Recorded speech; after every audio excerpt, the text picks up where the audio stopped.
Μαρία, ευχαριστούμε πάρα πολύ για τα πολύ καλά σου και θερμά λόγια και για το επιμελητήριο και για τους συναδέλφους και για όλα. Εξαιρετική επιτροπή, 15 χρόνια μαζί της, πολλά έχω να πω. Συνεχίζουμε με μια εξαιρετική στρογγυλή συζήτηση. We are continuing with a very, I think, interesting and quite enlightening conversation. With us is Ms. Vasiliki Lazarakou. She's the head of the president of the capital market here in Greece. Βασιλική, σε ευχαριστούμε πάρα πολύ. Σε ευχαριστώ, Μαρία, αλλά και εκ μέρους του Επιμελητηρίου πραγματικά για την εξαιρετική συνεργασία που έχουμε μαζί σου και με όλους τους συναδέλφους και όλη την ομάδα σου. Σε ευχαριστούμε πραγματικά. With us also is, as Maria said, Mark Ueda. He is a commissioner of the U.S. Securities and Exchange Commission. And moderator of this interesting discussion is Sofia Kalomenidis. She's a partner, Europe Central Capital Markets leader of EY. So I welcome you all here at the stage.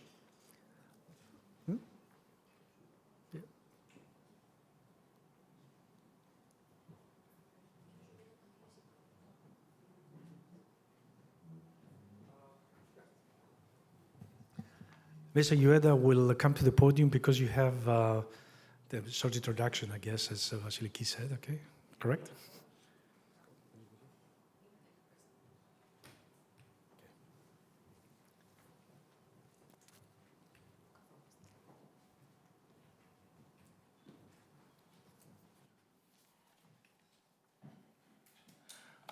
Well, thank you very much for that wonderful introduction, and thank you very much to the American Hellenic Chamber of Commerce for the invitation to participate with you at this conference on a topic that is near and dear to my heart, corporate governance. And it's a distinct privilege to join all of the business and government leaders here today. This is my first time in Greece, and I'm very excited to be here. But as a young student growing up in the United States, I can tell you that the influence of Greece plays an outsized role in American education.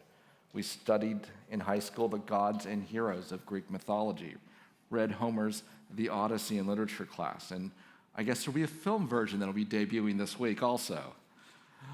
In civics class, we learned that the origins of American democracy started right here in Athens.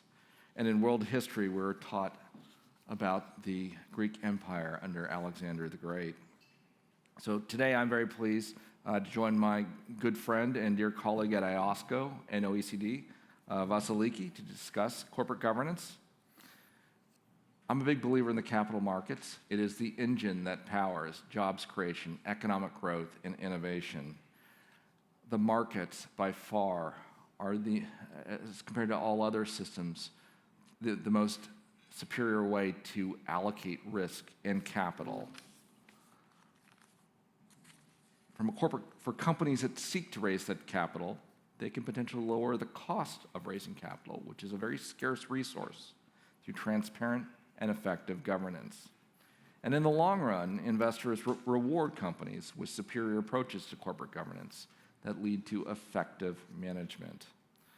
And one can only look at what has happened in Greece over the last several years to show the tremendous potential of the Greek capital markets to further economic growth in this country. What makes the markets credible is not just simply liquidity or listing standards, but it is the corporate governance of those companies. And corporate governance, properly understood, is not a compliance checklist. It's about setting the optimal relationship between a company and its investors. When investors decide to allocate to a market, they're making a judgment about whether the companies in that market are run with accountability, transparency, and regard for shareholder interests. Governance is what that judgment rests on. Now, my own view is that the most effective governance comes from within, from boards that take their responsibilities seriously and listen to shareholders who are genuinely engaged, and from management that understands that accountability is a feature of good leadership rather than a constraint imposed from the outside. Regulators play a vital role in ensuring that disclosures about corporate governance are accurate and that investors have the material information that they need. Now, not all companies face the same risks and opportunities. And that's why thinking about corporate governance as a one-size-fits-all approach can be flawed. When regulations move from enabling investors to make informed investment decisions to rather very prescriptive, specific corporate governance structures and outcomes, telling boards how to be structured, what to prioritize, and how to weigh competing interests, it substitutes the judgment of law and regulation and bureaucrats for the judgment of investors and management who are often closest to the business. So thank you very much for the opportunity to be here, and I very much look forward to our conversation today.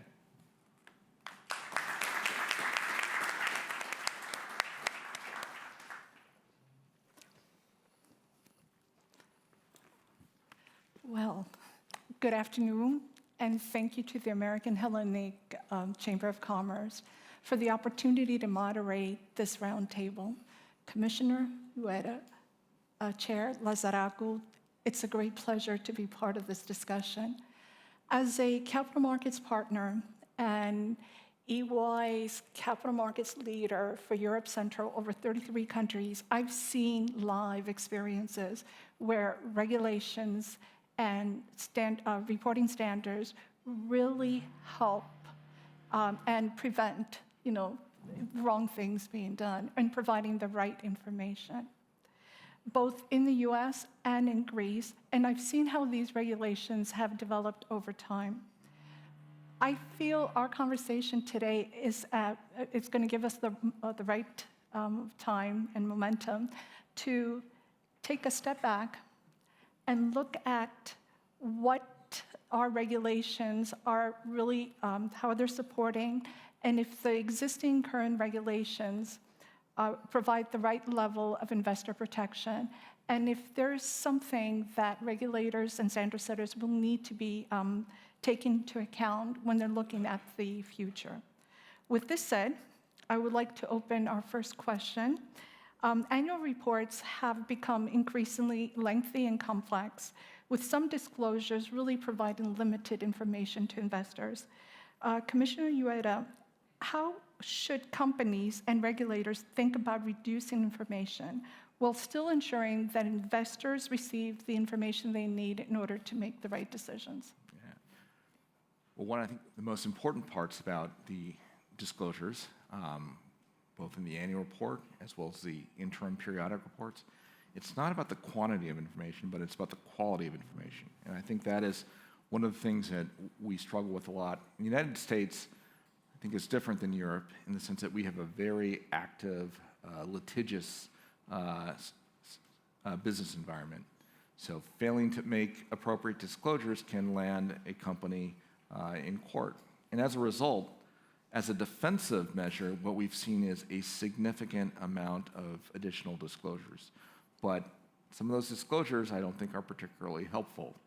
You don't need 2 pages of discussions to indicate that geopolitical risk could affect energy prices, which might affect the company. I mean, that's something oftentimes that companies affect all businesses in the US. Now, at least when I think about our disclosure process, it is one where you try to say, well, how might perhaps a spike in energy costs affect your company differently than businesses in general? But too often, we get extensive, very generic disclosures that can apply to any company in the world. The way I look at it is we should be focused on financial materiality. And this is something where I think it's been very interesting to compare the approach in Europe versus the approach in the United States and some other countries, which is the concept of single materiality versus double materiality. In the United States, we're focused on single materiality, which is related to the financial metrics. Does it affect how someone would price a particular security? Does it affect how someone might value a company? And if it doesn't have any effect on either, then that at least suggests something is not material, and therefore we should not be adding a lot of excess disclosures. I think it was at this point, maybe in the 1970s, we had a decision of the U.S. Supreme Court about materiality, and the justices wrote this opinion. Thurgood Marshall, who was the first African-American member of the court, said, we need to make sure that materiality is an objective standard, information that is important to the reasonable investor, not any investor, because he recognized that there are many different types of investors who own shares in a company, and you can't cater to every single one. That's why it has to be the reasonable investor. And he said, because an avalanche of trivial information, that's the phrase he used, an avalanche of trivial information, is not effective disclosure. So anyway, that is something that our chairman, Paul Atkins, is trying to do in the United States, is how do we have better, higher quality, more relevant information, and as well as by focusing on that, it'll be more effective for investors and also reduce costs at the same time. Before I say my agreement with Mark regarding the relevant issue of transparency and materiality, I want to say a big thank you first to Mark and to the Commissioner for coming to Greece and for accepting our invitation. It's our honor and pleasure to have you here with us. And also I want to say congratulations to the chair of the American Hellenic Association, Chamber of Commerce, and also to Mrs. Theodoulidou for the, I don't know who selected the title of the specific conference, Lead with Strategy, Govern with Impact, but it's excellent. And I liked very much what Mr. Sarakakis mentioned in his speech about that corporate governance is also about a leadership structure, because this is very important as far as corporate governance is concerned. So congratulations to all of you, to Mr. Spitunias, and thank you so much for the organization, to Angeliki Dikeulia, to everybody. We appreciate very much our cooperation as well. So, coming back to the question, Sophia, if I may say, I agree with Mark, because in Europe we have this, let's say, right now we have a very complicated legal framework, okay? And we all understand that this has caused a lot of administrative burden to the companies, and of course, sometimes cannot be fully understood by the investors, because they read all this narrative in the relevant documentation, be it, let's say, a prospectus or a sustainability report, and then they don't focus on the material issues. But what we need to make sure that the companies provide to the investors is, for me, the 3 C words, which is clear information, concise, and I forgot the third C. And comparative. No, comparable, sorry. And comparable information, because they need to understand what they're reading, and they need to understand the companies within the sector. Let's say we're speaking about the energy sector, okay? They need to compare the relevant data. It's not enough just to have a narrative without understanding how this company is compared to another one, or how the figures within the same company change from one year to the other. Because if we don't have a standardized, let's say, metrics, then they could not understand whether, if they change the methodology, for example, then maybe they don't understand how the situation, the financial situation of the company can change from one year to another if they don't have these specific comparative and specific standardized metrics. So for me, it's very important to have concise information, focus on materiality. We have the double materiality as far as the sustainability is concerned. No matter if we speak about double materiality or materiality in general, what is important is to specify and focus on materiality and try to quantify the relevant risks and how the relevant risk is important for the investment decisions and for the strategic decisions of a company. Because when an investor wants to understand let's say, the story of the company, the fundamentals of the company, and how this company stands within the sector. So for me, it's very important to have, to focus on this specific information instead of having pages and pages about generic narratives.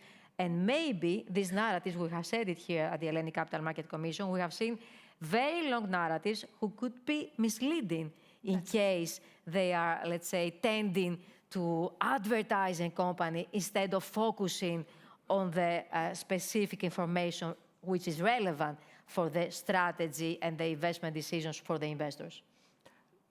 Honestly, I'm 100% in favor of what you both are saying. As a practitioner, as an auditor, when I'm looking at an annual report of a company I'm not aware of, I'm finding it difficult to understand what's relevant, where the risks are. You know, there's a lot of boilerplate descriptions and understandings, and you swip through it. By the time you're on page 400, you're like, okay, I missed something. I did miss something.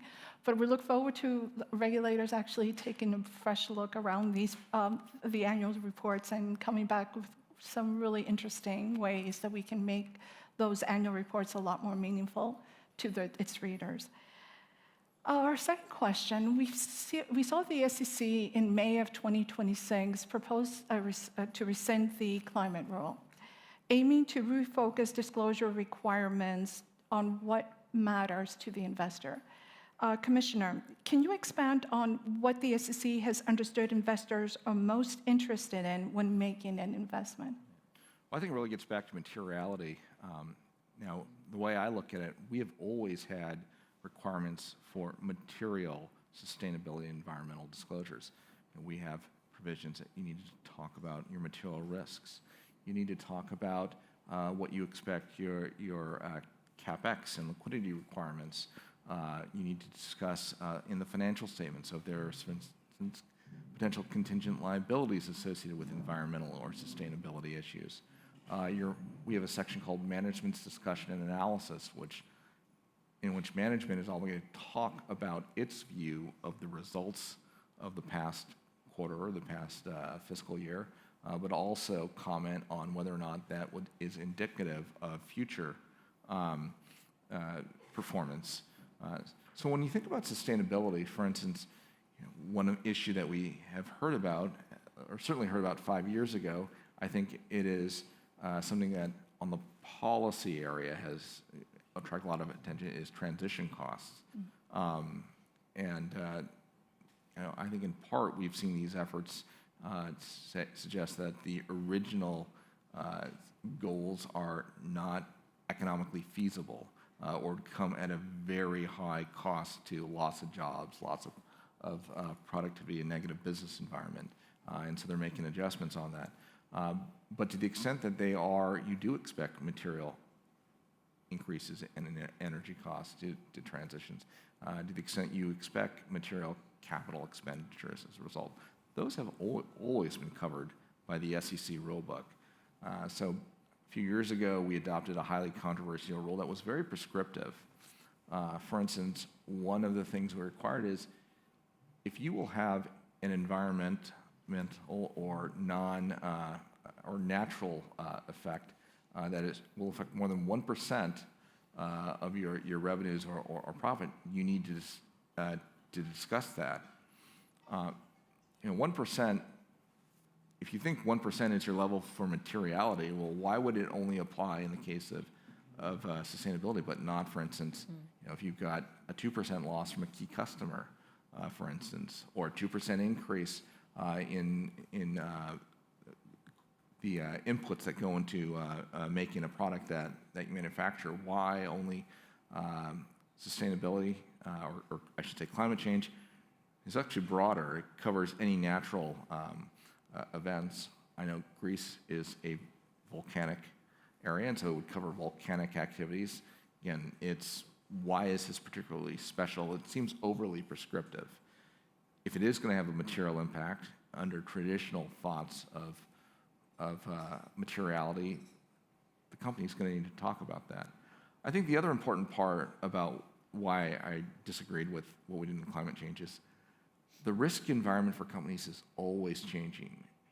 It may look very different in 20 years, 25 years, but my experience is rules, once they're on the books, take an awful long time to make adjustments.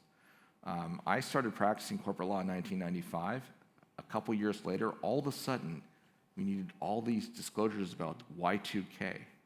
For those of you who are perhaps older, we're very familiar with Y2K.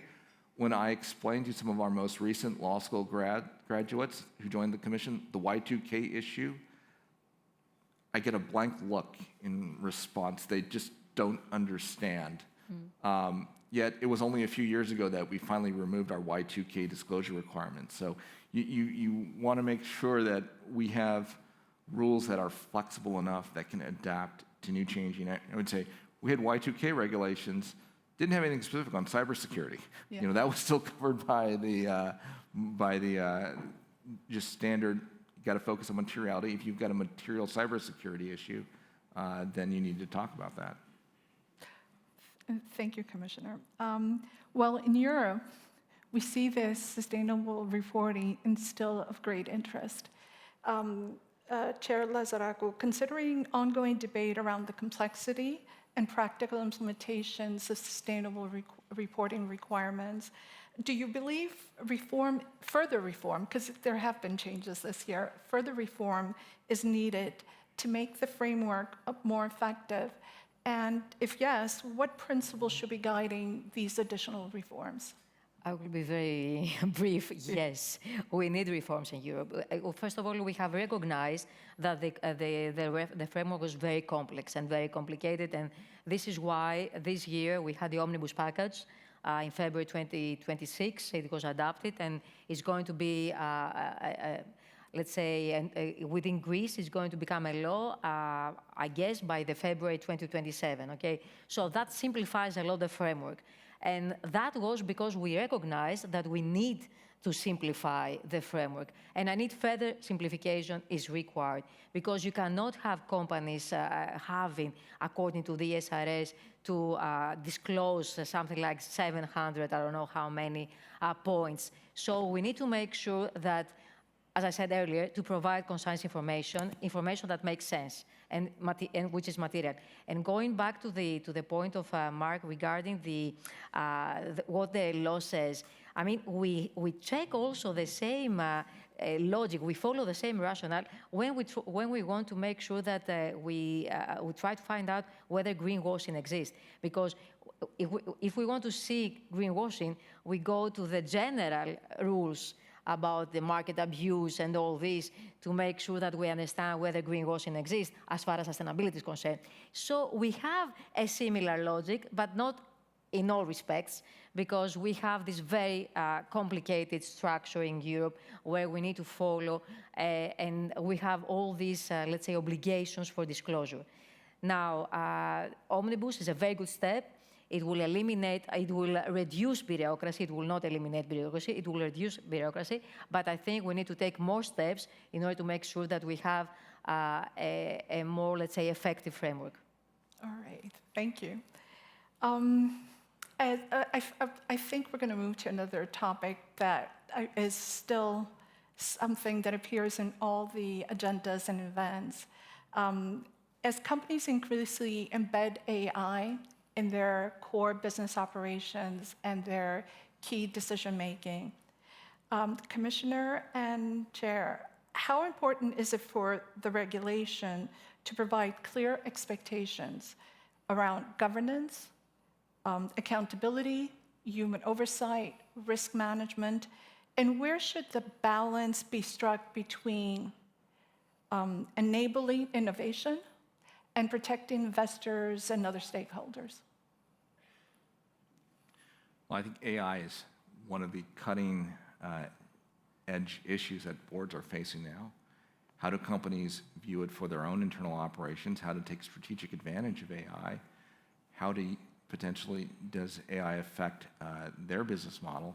And then we have companies that are AI providers themselves. And probably all of you are aware of what the news reports that we have a number of very large AI providers who are seeking to go public in the United States and are in various stages.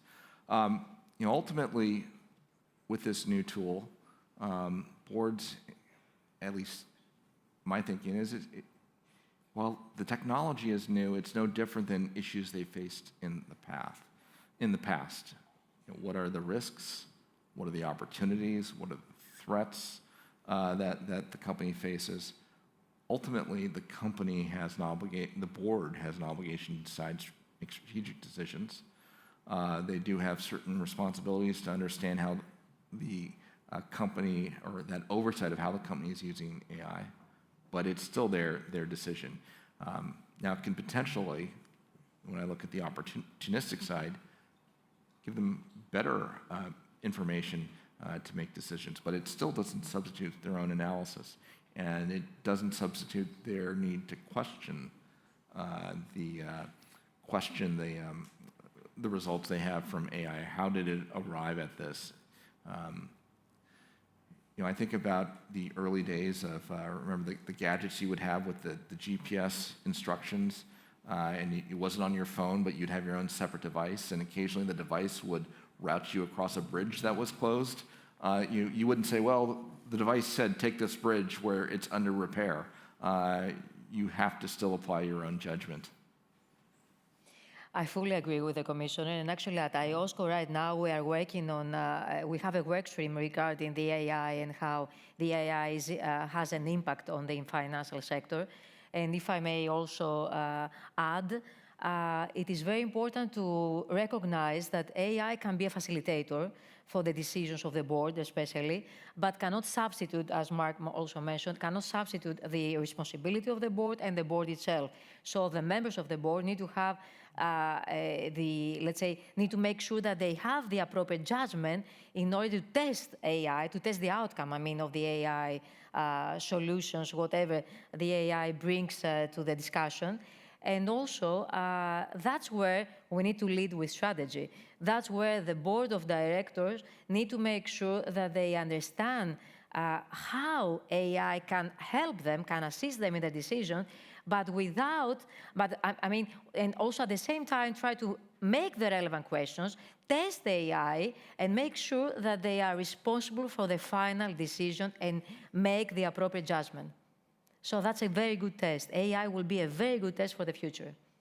So AI is an important tool. It's a tool, right? The businesses, people, we're going to be able to use.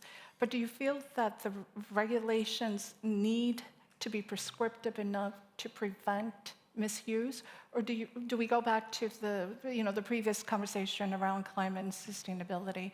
Do we feel that we need more prescriptive guidance, or do we want to educate our companies and our boards to really use it with care? Just one word. Yeah. I can say, because there is no shift of responsibility from the board of directors to the algorithm, what maybe now is missing in a way is something like a clear guidance from us, from the regulators, that the AI is never going to substitute the board of directors, the responsibility, the accountability, and that they should always make sure that they have this, that this role is for them. I don't think that we need any other legislation in this respect. Yeah, I'm not in favor of overly prescriptive requirements, because this is changing, and again, it works in both ways. You are in the audit and insurance business, but companies also have their own internal audit functions too. And so, for instance, how is a company, if you're a member of the audit committee, what you currently rely on now may change based on AI. Imagine rather than the historic approach to, for instance, sampling and testing various transactions, can you have AI that essentially looks at all of them as a tool to supplement that? And does it produce more accurate results? Is it more likely to catch anomalies? So in some situations, I think boards are going to have to say, we must use AI, because if we don't use AI, at least to double check other areas or how we've traditionally done things, we may be viewed as having suboptimal internal audit processes. True. So thank you for sharing your thoughts on this. Our last question, because I'm cognizant of time. We're talking about boards, and the roles and the duties of board members are increasingly becoming more complex. We talked about AI, but there's also cybersecurity, geopolitical, regulatory risk. A question I would like to have your views around is, how knowledgeable and resilient should board members be in order for them to execute effectively their duties? And how should boards think about the balance between having specialist expertise and maintaining broader judgment? So do we need expert board members that have specific knowledge around these particular risks? Or, how else would the boards be able to use what we said, their judgment, and be that level of assurance and, the defense that investors are expecting from them? Yeah, I think it's very hard to prescribe regulations on this, which is why, at least in the United States, we depend so heavily on the disclosure component. Who is on your board? What is their experience? We only have one requirement, and this occurred after the Enron scandal in the United States and Congress, and similar accounting scandals. And Congress passed a law because we discovered there were a number of board members who did not know how to read the financial statements. So our Congress said, if you are on the audit committee, you must be knowledgeable in how to read financial statements, and then one person on the audit committee needs to be an expert in accounting. Now, outside of that, I've been reluctant to say we need specialized expertise. We propose that, have a cybersecurity expert. We propose that to have a sustainability expert. The reason why I don't believe in prescribing these is at the end of the day, the board has to work collectively. What are risks today may not be risks in the future. And I think it's also very unclear. We don't want to create confusion in a company. Board members are part-time, usually part-time. Imagine there is a cybersecurity expert. There's a reason why the company has a chief information security officer. So in a cybersecurity emergency, who's in charge? Is it the CISO? Is it the board member who is the specialist in cybersecurity, who has to run decisions? You actually don't want that. I think it's very clear under the existing rules.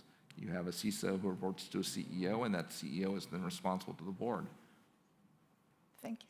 So that's my view as well. And actually, we had this discussion at the OECD Corporate Governance Committee back in 2023 when we were discussing about the changes, the amendments of the corporate governance principles. And we were saying that what is good, what is, let's say, advisable as a best practice is to have committees with experts, maybe instead of trying to have a board with so many experts, because you cannot have experts for any emerging risk.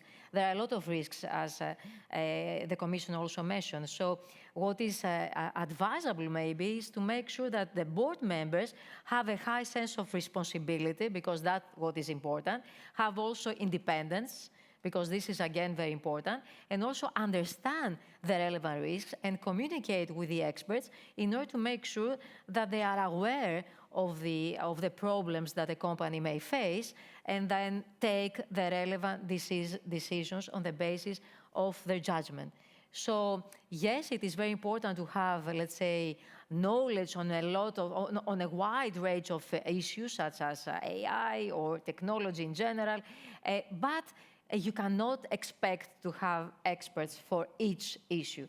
You can expect to have other people that are knowledgeable, that can help assist the board to take the relevant informed decision when a situation comes up. Thank you. There are a couple of messages that I'm really taking away from this discussion.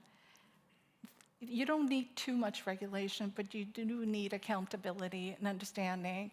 Simplification doesn't mean you remove information that's not relevant to the investors, so you have to be able to educate the risks. And there is an element of ownership that sits with the company, but also with the boards when it comes around AI and other forms of risks that need to be addressed as the company. Thank you, Commissioner. Thank you, Chair. Thank you. It was as an exciting session as I was expecting, and I look forward to the rest of the event.